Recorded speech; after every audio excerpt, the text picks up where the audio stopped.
안녕하십니까. 세상 읽어주는 남자 이상훈입니다. 오늘은 3나노와 2나노에 달렸다는 주제로 한 말씀 드리겠습니다. 최근 TSMC 2나노와 관련한 소식이 많았습니다. 가장 눈에 띄었던 것은 자본 지출과 관련한 것이었습니다. 이 핵심은 TSMC의 내년 자본 지출이 하나로 50조 원에 육박하고 이는 2나노 수요의 폭발 때문이라고 했습니다.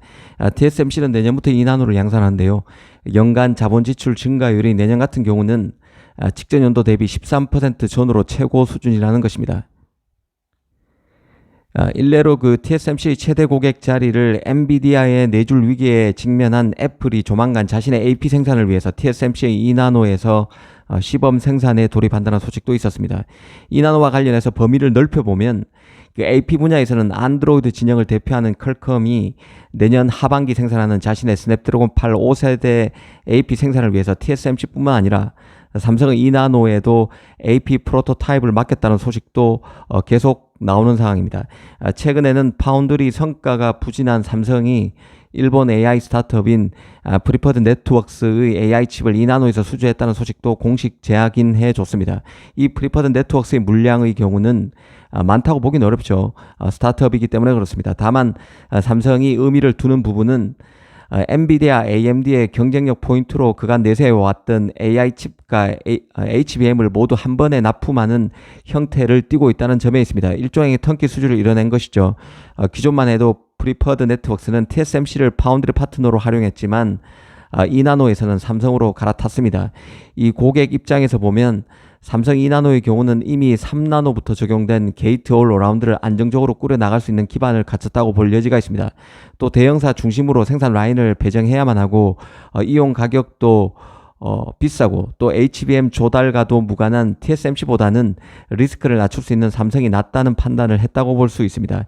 사실 여러 번 말씀드렸지만 3나노와 2나노는 파운드리 역사에서 상징적이고 중요한 분기점에 있는 공정입니다. 삼성의 경우는 3나노부터 기존의 핀팩 공정 대신 게이트 올 어라운드 공정을 활용하죠. 트랜지스터 구조를 바꾼 것입니다. 게이트와 회로의 접촉 면적을 늘리기 위한 해법으로 게이트 올 어라운드가 나왔습니다. 세 개 면을 쓰는 핀펫의 각형 구조에서 모든 면이 게이트가 될 수 있도록 원형 구조로 바뀐 것이 게이트 올 어라운드죠. 이 TSMC는 3나노까지는 그대로 핀펫 공정을 씁니다. 2나노부터 트랜지스터 구조를 게이트 올 어라운드로 바꾸게 됩니다. 그런 만큼 3나노에서 삼성과 TSMC 간 경쟁이 치열할 것이란 관측이 가능했는데요. 그런데 지금까지 결과는 아시다시피 애플의 CP와 AP 수요를 등에 업은 TSMC의 압승이었습니다.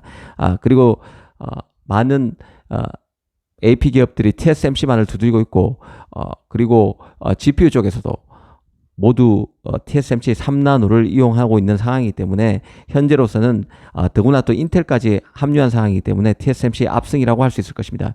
이 삼성 입장에서 그나마 희망을 걸어보는 대목은 지금 삼성이 3나노 수율 끌어올리기 위해서 절치부심이고 3나노에서 시행착오가 2나노에서는 그간의 노력으로 덜해질 수 있다는 점에 있습니다. 트랜지스터 구조를 이미 3나노에서 바꾸고 두 번째 공정이 바로 2나노입니다.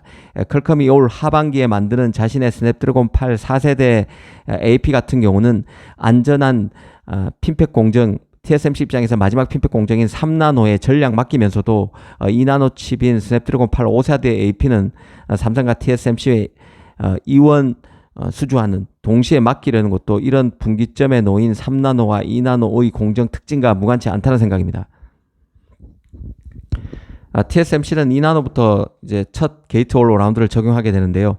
팹리스 입장에서는 불안한 요인이 될 수 있습니다. 워낙 TSMC가 기술적으로 출중한 기업이기 때문에 신뢰가 높지만 리스크 해지 차원에서 이미 3나노에서 경험을 쌓은 삼성 2나노의 물량을 일부 맡기는 선택을 할 수 있을 것입니다. 문제는 결국 삼성이 삼성 3나노에서 첫 게이트 올 어라운드 공정인 3나노에서 수위를 많이 끌어올릴 수 있느냐, 그래서 노하우를 쌓을 수 있느냐, 암묵지를 쌓을 수 있느냐에 달려 있습니다.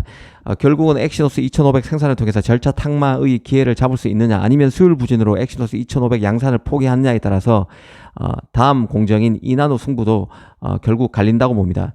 삼성은 최근 3나노 공정으로 만든 웨어러블 칩인 엑시노스 W1000을 공개했는데요. 갤럭시 워치 7에 탑재될 칩입니다. 하지만 중요한 것은 엑시노스 2500 양산 여부죠. 삼성은 올 하반기에 3나노 2세대 노드인 SF3 노드를 통해서 칩을 양산하게 됩니다. 3나노 1세대 노드가 SF3E, GAE라고도 하는데요. 이 SF3E 노드를 통해서 암호화폐 채굴 칩을 생산했던 게 삼성인데, 짐정한 3나노 대중화 노드는 SF3 2세대 노드라고 볼 수 있습니다. 이 3나노 2세대 노드를 통해서 내년인 2025년에 3나노 3세대 버전인 SF3P 노드가 나올 때까지 TSMC 3나노에 맞서서 경쟁하게 될 것입니다.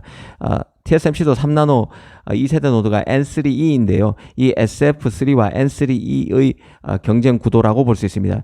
특히 TSMC는 최근 3나노 가격을 5% 이상 올리고 첨단 패키징 가격도 10에서 20%가량 인상할 계획을 밝혔습니다. 3나노 물량이 펜리스 물량이 몰리는 바람에 3나노 가격이 5%가 아니라 20% 정도 인상할 수 있다는 말까지 나오는 상황입니다. 삼성 입장에서는 이런 환경 자체가 기회가 될 수도 있을 것입니다. 다만 최근 3나노 2세대 노드인 SF3 노드의 양산 수율이 낮아서 엑시노스 2500이 나오지 못할 수도 있다는 그런 얘기도 나와서 주목할 필요가 있는데요. 삼성은 그간 안드로이드 폰을 만들면서 갤럭시 S 플래그십 라인업을 위해서 엑시노스 칩을 버린 것은 엑시노스 2300이 유일합니다.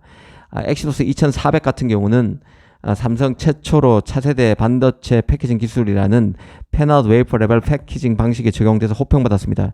특히 자체 개발한 AI인 삼성 가우스라는 AI 비서 기능이 탑재된 이른바 온디바이스 AI가 바로 갤럭시 24인데, 이 S24의 두뇌이자 심장으로 엑시노스 2400이 모든 수준에서 스냅드래곤 8 3세대 AP만큼, 퀄컴 AP만큼 우수한 칩으로 평가받았습니다. 물론 이 엑시노스 2400은 4나노에서 만들었던 칩이죠.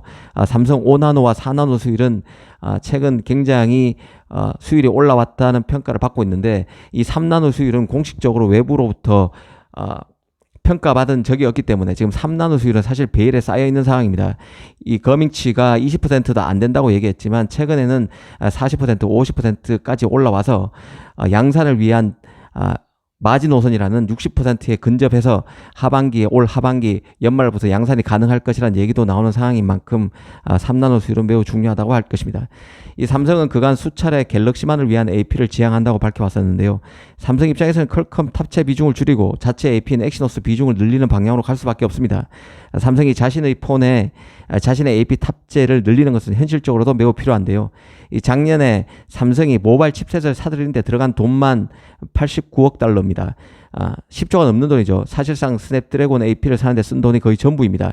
이런 비용을 줄일 수 있어야 합니다. 그리고 파운드리 수율 향상을 위해서라도 엑시노스 탑재를 늘리는 게 필요합니다. 이건 결국 2나노에서 승부를 결정짓는 요인이기 때문에 3나노 수율 향상은 2나노의 전망과도 직결되는 이슈라는 생각입니다. 이런 점에 유의해서 3나노와 2나노 경쟁, 삼성과 TSMC의 경쟁을 잘 살펴봐야 한다는 생각입니다. 감사합니다.